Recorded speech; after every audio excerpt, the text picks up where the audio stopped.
Hello everyone, welcome to Moon Motors YouTube channel. আজি আপোনালোকৰ মাজত আনিছো Hyundai i20 Elite Magna Plus 2020 last ফলো গাড়ী হয়। গাড়ীখন ৰেড কালাৰত আছে, খুব ধুনীয়া কালাৰ হয়। 1200 সিসি গাড়ী হয়। এডজাস্টেবল এক্সটাৰ্নেল মিৰৰ, ABS, এয়াৰবেগ সব পাই যাব। ফাইনেন্সও হৈ যাব।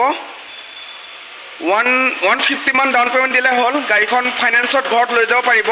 All documents up to date পাব। টায়াৰ গিভ আপোনাৰ 80 to 90% পাব। গাড়ী ৰানিং হৈছে আপোনাৰ 24,000, জেনুইন আছে, নন টেম্পাৰিং আৰু নন এক্সিডেণ্টেল। আহক ইয়াৰ ইণ্টাৰ প্ৰফাইলটো চাওঁ। সিট কভাৰ আছে লাগি। 24,000 ৰানিং আছে, জেনুইন। এডজাস্টেবল পাৱাৰ ষ্টিং পাব। 4টা পাউণ্ডো আছে। পাৰ্কিং সেন্সৰ আছে। AC হিটাৰ ৰানিং কণ্ডিশ্যন আছে। ৰিমোট কণ্ট্ৰল পাই যাব। গাড়ীখন যদি কাৰোবাৰ পছন্দ হৈছে স্ক্ৰিনত দিয়া নম্বৰত কণ্টেক্ট কৰিলে হ'ল। ধন্যবাদ।